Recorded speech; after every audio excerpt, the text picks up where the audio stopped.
Olá, estudante de licenciatura em Ciências Biológicas. Bem-vindo novamente à aula de Química Aplicada à Biologia. Hoje, nossa aula 3 será a continuação da segunda parte da aula 1, né? Quando estávamos falando sobre dispersões, tá? Então, relembrando, o que é uma dispersão? É uma mistura, ok? Quando tenho mais de uma substância pura, eu tenho uma mistura é chamada de dispersão.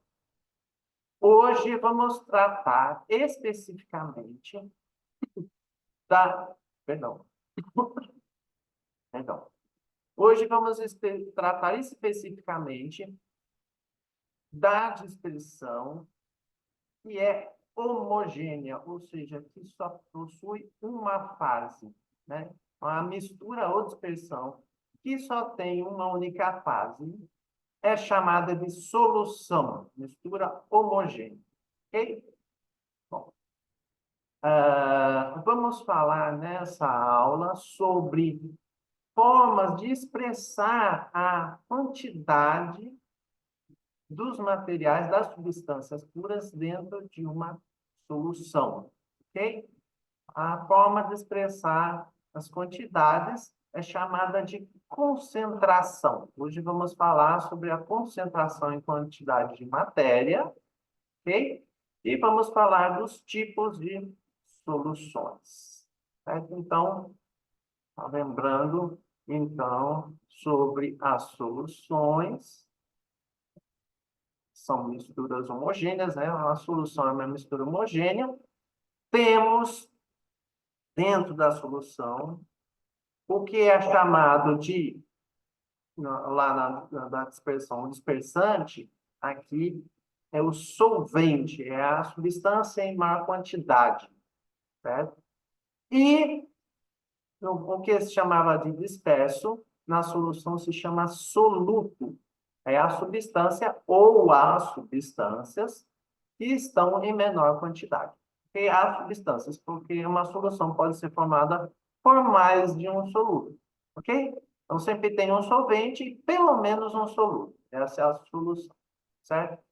Então, temos soluções nos três estados físicos principais da matéria: sólido, líquido e gasoso. Começando pela solução no estado sólido, estado físico sólido.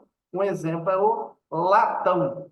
Tá? O latão é uma mistura de cobre e zinco, ok? Então, uma mistura homogênea, o latão é uma mistura homogênea. Não dá para perceber se a diferença ali, existe diferença ali entre o cobre e o zinco, né? Uma fase somente, né? Só tem um aspecto visual, ok? Então, no latão, a substância que está em maior quantidade é o cobre, então ele é o solvente, o cobre é o solvente, e o zinco é o soluto do latão. Existem latões com aditivos, então os outros aditivos também são solutos, tá? Pode ter zinco, pode ter prata, pode ter outros materiais que também são solutos, porque para caracterizar o latão é o cobre que é o solvente. Solução no estado líquido, por exemplo, água potável, né? Por que a água potável é uma solução? Porque, logicamente, o solvente é a água, que a que está em maior quantidade, dá para perceber, né? É a água, e os sais minerais são os solutos, né? Para que a água seja potável, ela tem que ter sais minerais, ela não pode ser simplesmente água, somente a água, senão ela não é potável, ela não vai carregar sais minerais que serão importantes para a manutenção da vida, ok? Então, os sais minerais são os solutos da água potável. No estado físico gasoso, a solução muito conhecida é o ar, tá? Porque o gás nitrogênio é o solvente que está na maior quantidade, tá? E os solutos são gás oxigênio, gás carbônico, todos os outros gases que tem no ar, ok? Bom, então vamos falar agora sobre formas de concentração. Antes de falar sobre concentração em quantidade de matéria, eu gostaria de trazer outras formas de concentração que vão auxiliar a entender o conceito de concentração em quantidade de matéria, ok? A primeira forma de concentração, né? Aliás, antes de falar sobre as formas de concentração, é importante conhecer como que se expressa a forma de concentração, tá? Concentração é sempre a relação entre a quantidade de soluto e a quantidade de solução, tá? Então, agora sim, passando para uma forma simples de, né, uma forma simples de expressar a concentração de uma solução é a concentração comum, que é expressa por meio da massa do soluto em relação ao volume da solução, tá? Uma formulinha aqui que pode ajudar, uma formulinha matemática que pode ajudar aos cálculos, né? Essa daqui, ó, certo? Então, ela expressa sempre quanto, né, naquela mistura lá, em um dado volume, a gente tenha, que massa que a gente tem do soluto, tá? Então, por exemplo, um remédio com dipirona em concentração 500 miligramas por mililitro, né, significa dizer que eu tenho 1 mililitro de solução, né, se eu separar 1 mililitro de solução, naquele 1 mililitro existe 500 miligramas de dipirona, ok? Então, essa é a ideia de expressar a concentração comum, tá? Um dado volume de 1 mililitro tem uma dada massa, 500 miligramas de dipirona, tá? Muito utilizada para líquidos. Também é utilizada para gases, embora seja muito menos comum, tá? Então, 60 microgramas, que é 1000 vezes menor que 1 miligrama, tá? 60 microgramas por metro cúbico de dióxido de enxofre no ar. É uma concentração no ar que expressa o quê? A cada 1 metro cúbico, ou seja, 1000 litros, cada 1000 litros, eu tenho 60 microgramas de dióxido de enxofre, ou seja, 0,06 miligramas de dióxido de enxofre, certo? A relação, de novo, de volume e massa, né? 1000 litros, 0,06 gramas de dióxido de enxofre. Ok? Outra forma muito comum de concentração é a porcentagem em massa, tá? Então, essa porcentagem significa o quanto de massa de soluto existe em massa de solução, tá? Antes eu havia falado dos volumes de solução, né? É uma forma geral de expressar a concentração.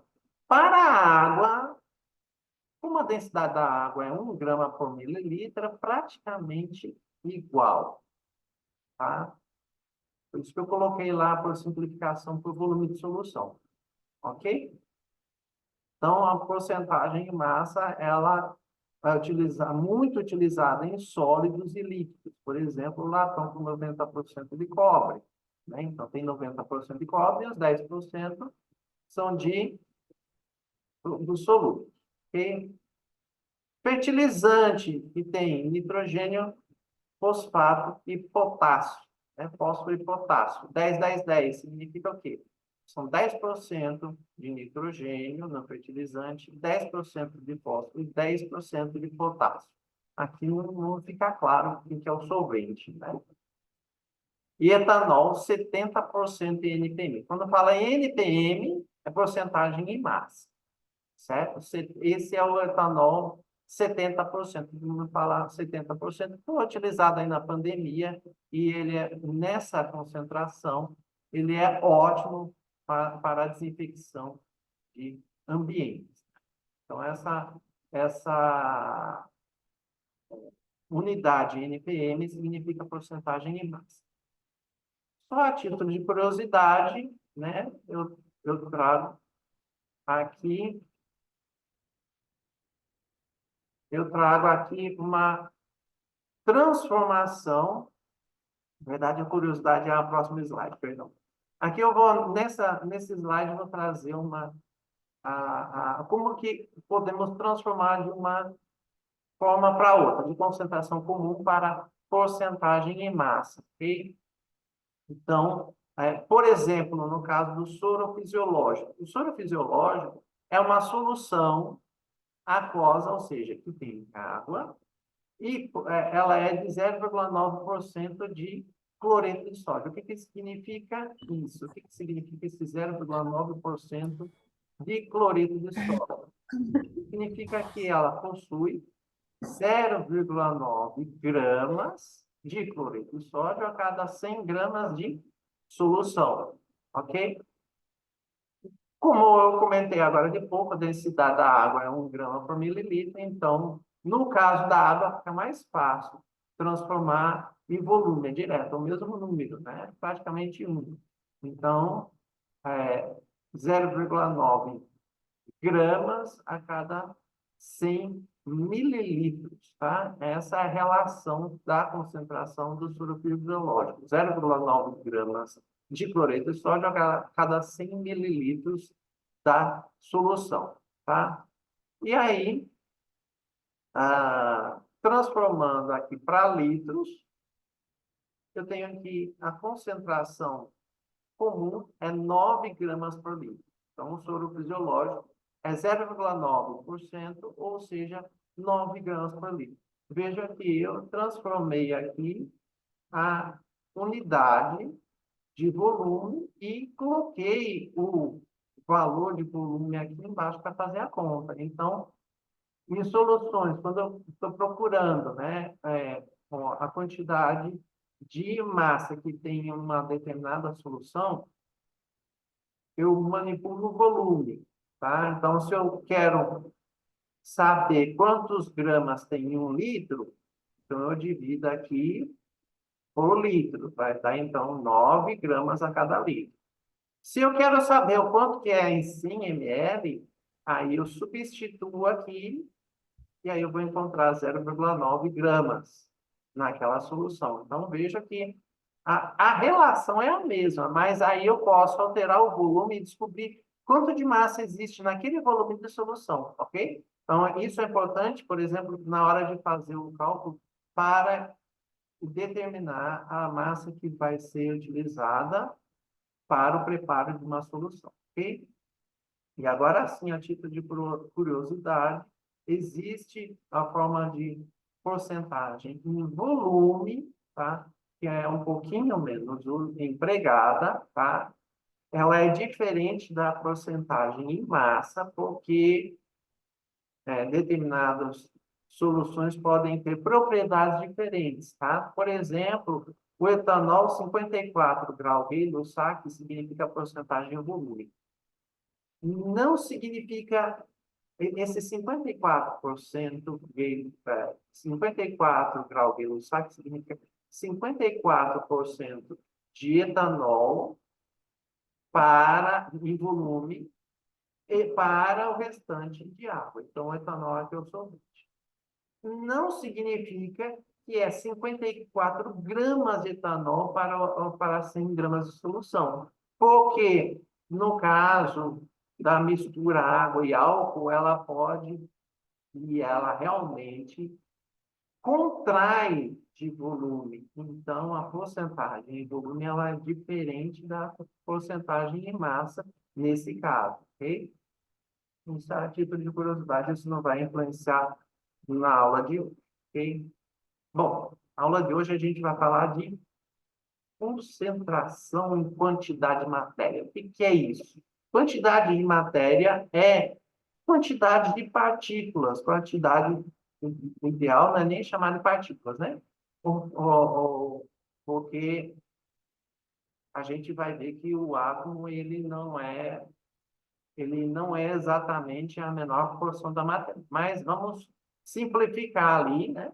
Vamos chamar de partículas ou unidades, tá? Então, é a quantidade de unidades da matéria, a quantidade de átomos ou moléculas, tá? Ela é expressa na forma de molaridade. Tá? Esse é o nome, molaridade. A molaridade nada mais é que a relação entre o número de mols de soluto e o volume de solução. Tá? É o número de mols de volume de soluto dividido pelo volume de solução. Mas o que é um mol? Né? Em concentração e quantidade de matéria.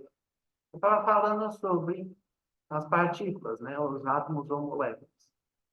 E eu coloco um mol. Por quê?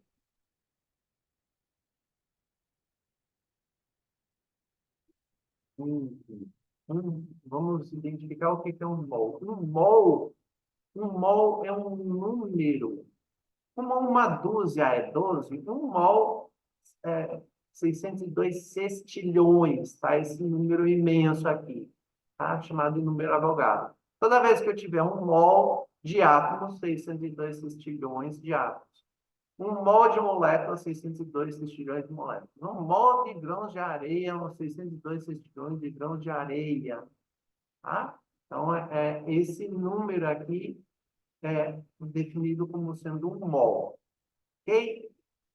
Então, tendo 602 sextilhões de átomos de carbono, eu tenho um mol de átomos de carbono. E a massa de um mol de átomos de carbono, chamada massa molar, ela vai ser exatamente igual à massa do carbono na fórmula, que a gente pode encontrar na tabela periódica. Se eu tiver agora, ao invés de pensar em átomos de carbono, mais moléculas de água, né? Qual que é a massa molar? É a massa dos elementos da fórmula, ou seja, se eu tiver H2O, né, a fórmula H2O, que é a da água, significa o quê? Dois átomos de hidrogênio e um de oxigênio. Indo na tabela, a tabela periódica indica o seguinte: a massa do hidrogênio é 1,008. A massa do oxigênio é 15,999, tá? Então, aí eu multiplico, então, a massa do hidrogênio por 2 e somo a do oxigênio. Essa daqui é a massa esse número significa a massa de uma molécula de água. Mas a massa molar, ela é dada em gramas, né? A massa de um mol de moléculas de água é dada em gramas. Então, aqui, a massa molar da água é 18,015 gramas, ok? Então, a gente busca aqui na tabela periódica. Pode ver aqui hidrogênio 1,008, o oxigênio 15,999, o carbono aqui 12,011, ok? Então, são essas massas que são utilizadas para o cálculo da massa molar. Então, esses números aqui dados em gramas, ok? Então, por exemplo, se eu tiver dipirona sódica, tá? Que é essa fórmula aqui. Se eu quiser uma solução de concentração 1,42 mols por litro. O que significa isso, né? 1,42 mols significa 1,42 vezes 602 sextilhões de moléculas de dipirona sódica. Como que eu faço para identificar a massa, tá? Somando lá na tabela, eu não vou fazer a conta aqui, porque é uma fórmula grande, né? Mas isso é 13 vezes a massa do carbono, 17 vezes a massa do hidrogênio, 3 vezes a massa do nitrogênio, 4 vezes a massa do oxigênio, uma vez a massa do enxofre e uma vez a massa do sódio. Isso tudo dá 351, tá? Sendo a massa molar, então cada mol, 351 gramas, tá? Ou seja, a massa molar é 351 gramas por mol, tá? Como que eu identifico quantos mols, né, são, aliás, quantos gramas equivalem a 1,42 mols de dipirona sódica? Eu multiplico pela massa molar, tá? Então, veja que eu posso pensar nessa formulinha aqui, tá? A massa, né? Eu pego o número de mols e multiplico pela massa molar da massa, tá? Ou, o que que eu gosto de fazer é o seguinte, aqui tem mols, tá? Eu quero massa, né? Eu quero transformar mols para massa. Então, eu vou pegar a relação, existe um número que tem a relação, então, é uma relação, e o mol vai aparecer no denominador, porque aqui está no numerador. Para eu poder cortar, corto mol com mol, tá? Corto esse mol com esse mol, e aí eu vou ter grama, tá? Então, multiplico pela massa molar, eu tenho 500 gramas, tá? Então, uma solução que tem 500 gramas por litro de dipirona sódica significa uma solução de molaridade ou concentração de quantidade de matéria igual a 1,42 mols por litro. Ok? Outra forma seria Professor, fazer o inverso. Uma dúvida? professor, Oi? o senhor poderia explicar esse cálculo aí novamente? Eu não consegui entender esse número que apareceu de 1,42 de mols. Eu não consegui entender. Eu entendi essa parte aqui de cima, esses 351, que é a soma das massas de cada elemento, né? Isso, Ah, por exemplo, como aí tem 13 de carbono, 13 átomos de carbono, vai ser multiplicado pelo valor que aparece lá na tabela periódica. E isso, assim sucessivamente. Esse exato. 1,42 mols é de onde? Eu não consegui compreender. Foi um exemplo que eu busquei. Tá? Eu escolhi um número, 1,42 mol.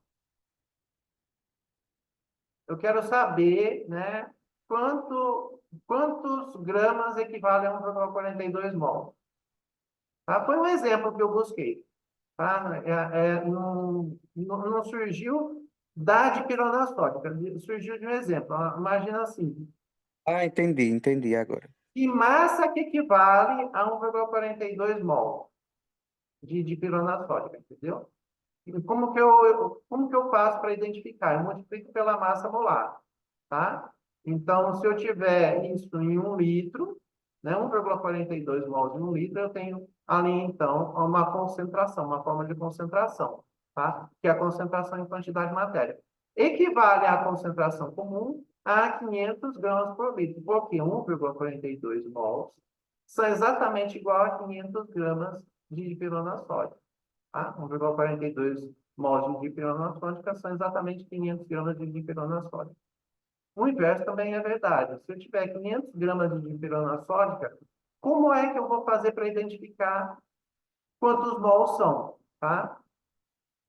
Eu divido 500 gramas por 351 gramas por mol. Por quê? Porque esse gramas por mol, quando ele está no denominador, quando passar, né, quando eu rearranjar essa fração, o mol vai para cima e o grama fica embaixo. Então, eu vou ter o mol aqui em cima e o grama corta com grama. Ok? Então, eu divido. Para eu identificar a massa, quanto que equivale em mol, né, a massa, o quanto que equivale em mol, né? Então, eu vou dividir a massa pela massa molar. Ok? Então, vai dar 1,42 mols. É a mesma formulinha do slide anterior, só rearranjado. Ok? A ideia é a mesma.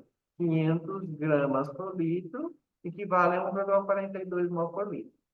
Porque, porque, né, no caso de pirona sódica, por conta da relação da massa molar. Tá? Se eu fizer uma solução, importante isso. Se eu fizer uma solução, né? Até agora a gente estava falando da solução já pronta, mas agora eu vou para o laboratório e eu quero fazer a solução aquosa de dipirona sódica, tá? Eu quero colocar água lá, dissolver a dipirona e fazer a solução. É importante olhar a pureza do soluto, tá? Se a dipirona sódica tiver pureza de 99%, significa, se eu colocar 500 gramas de dipirona em 1 litro, eu vou estar colocando uma impureza no lugar da dipirona ali. Vai dar menos do que 500 gramas, ok? Certo? Então, o que que eu faço para corrigir isso? tá? Eu divido 500 por 99, tá? E aí eu vou corrigir, porque aí, dividindo por 99, o total que der vai ser pureza mais impureza. Então, para fazer a solução de dipirona sódica em 500 na concentração de 500 gramas por litro, ou seja, a molaridade é 1,42 mol por litro. Se a dipirona sódica tiver 99% de pureza, eu preciso determinar uma massa de 505 gramas para fazer essa solução. Ok? Bom, outro exemplo. Se eu tiver 117 gramas de dipirona sódica, vamos agora considerar 100%, para não complicar.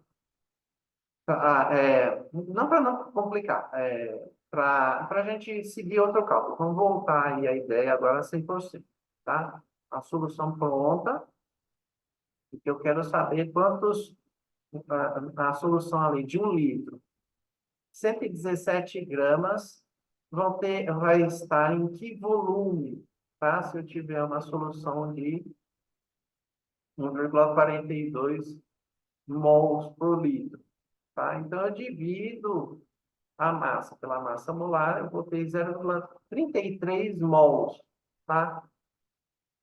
Isso equivale a que volume? É só jogar aqui na formulinha da concentração, né? Mol por litro é relação a mol por litro. Então, 0,33 mols, eu tenho um volume que eu não sei qual que é, 1,42 mols eu tenho em 1 litro. Então, assim, eu consigo achar o volume de solução que possui 117 gramas, tá? Então, fazendo a conta, dá 234 mililitros da solução, possuem 117 gramas, ok? Professor, Oi, lá naquele slide anterior, que deu 505, a gente consegue fazer também por aquela regrinha de 3, né? Como aí tá 99%, significa dizer que 1% não é daquela substância. exatamente. Não é isso? Aí, para a gente poder fazer esse equilíbrio, a gente consegue fazer com aquela regrinha de 3 também. Se 99 está para 500, 100, fica faltando 5, alguma coisa, não é isso? E Eu ia fazer essa pergunta ao senhor no slide anterior, mas eu tive que fazer o cálculo para saber se fazia sentido. é isso mesmo, é uma regra de 3 inversa, porque aí o 500 vai ser 99%, exatamente. Todas essas contas que eu estou apresentando, elas podem ser realizadas com a regra de 3. O importante é que seja realizada, a regra de 3 seja montada de forma correta, para que o resultado saia o resultado correto, tá? Pode ser utilizada a regra de 3 para realizar o cálculo também, sem problema, ok? Vamos passar agora para um caso um pouquinho mais complicado, que é a, a a diluição. Por exemplo, aquele cálculo que eu falei sobre a determinação de volume utiliza-se para diluição. Então, por exemplo, né, voltando um pouquinho aqui, só para explicar isso, né? Se eu quero, por exemplo, fazer uma solução que eu tenho 117 gramas de dipirona sódica, só que aí, esses 117 gramas, eu quero adicionar água até que a solução tenha 500 ml, ok? Então, eu vou fazer o quê? Eu vou tirar 234 mililitros dessa solução, que é 1,42 mol por litro. Eu vou tirar 234 e vou completar para 500 mililitros, tá? Acontece que existem materiais, né, que são vendidos na forma líquida, como é, por exemplo, o ácido clorídrico, tá? Ele é vendido na forma líquida e ele não vem com a concentração molar, nem com a concentração, que é a concentração em quantidade de matéria, a gente chama de concentração molar ou molaridade, tá? Ele vem o quê? Com a massa molar, com a porcentagem, a pureza e a densidade. Então, como se faz? Pode fazer também por regra de três, diversas regras de três, porque cada multiplicação dessa vai dar uma regra de três.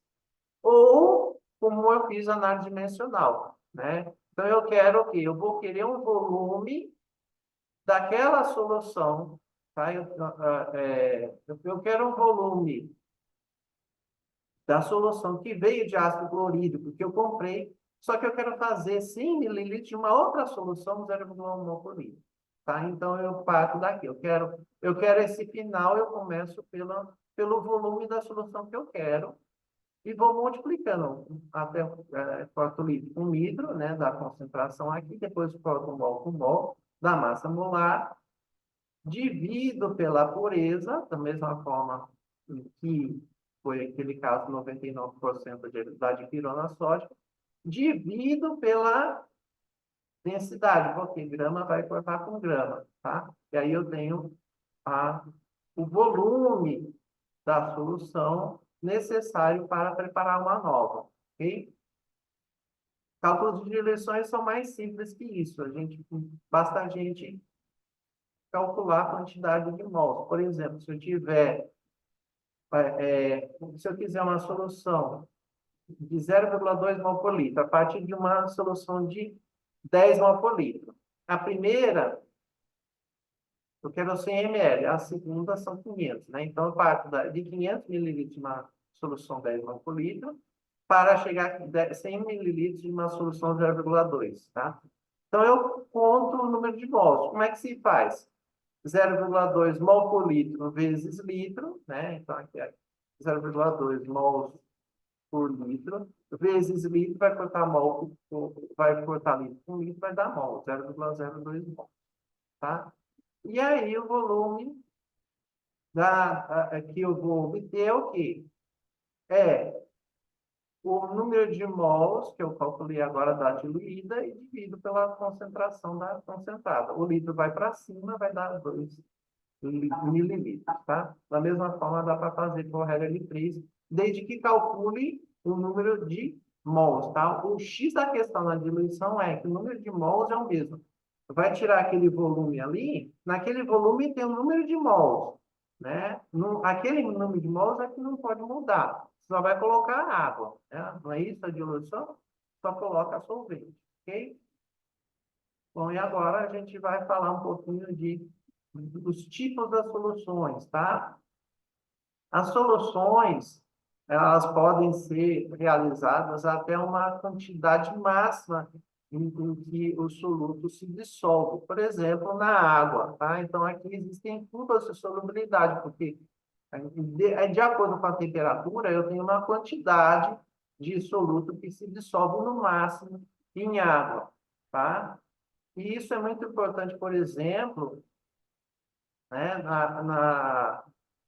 o gás carbônico, que ele altera a acidez da água, né, a basicidade, e também o gás oxigênio, que é importante para os seres aquáticos, né? Então, é importante que tenha o máximo de gás oxigênio possível dissolvido em água, tá?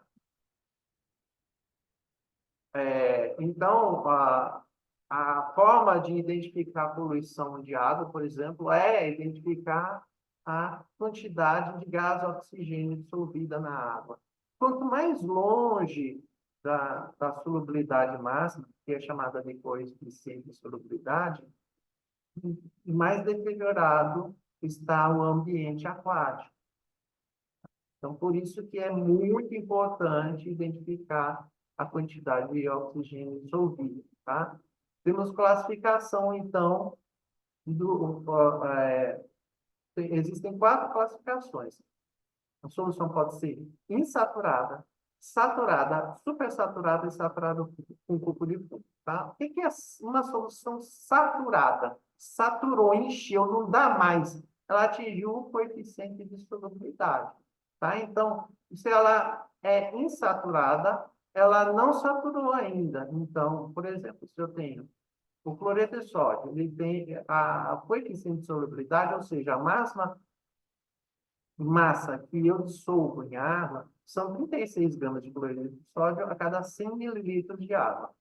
Se eu tiver uma quantidade menor, por exemplo, 3,6, uma solução insaturada. Se eu tiver 36 gramas a cada 100 mililitros, tá? São 360 gramas por litro. Ela é uma solução saturada. Mais do que isso, eu posso ter uma solução supersaturada ou uma solução saturada com um pouco de fundo. E o que que significa isso? A solução supersaturada, ela é obtida com aquecimento seguido de resfriamento, tá? Se eu aquecer, próxima aula, é o objetivo fazer uma solução supersaturada. Eu coloco uma quantidade maior de soluto ali, do que é possível dissolver naquela temperatura e aqueço. Aqueço e não mexo. Não mexe nada, a solução fica paradinha. Quando todo o soluto se dissolver, eu tiro do aquecimento e resfrio. Ela pode muito bem manter se ela tiver sem agitação, sem ser tocada, se manter na forma de solução, mesmo acima da quantidade máxima que se pode dissolver. E a solução saturada com corpo de fundo, chamada também de corpo de chão ou precipitado. O que é isso? Tem a figura aqui, né? É uma solução? Na verdade, não é uma solução, é uma mistura heterogênea, né? Porque a gente tem aqui a parte superior à líquida, é a solução, mas existe a mistura com o sólido, né? Então, uma mistura heterogênea. Quando existe esse sólido, depois de se procurar agitar, fazer tudo para que a solução, esse sólido seja dissolvido, e não for possível, então já foi atingido o limite de solubilidade e esse sólido sobra. Ok?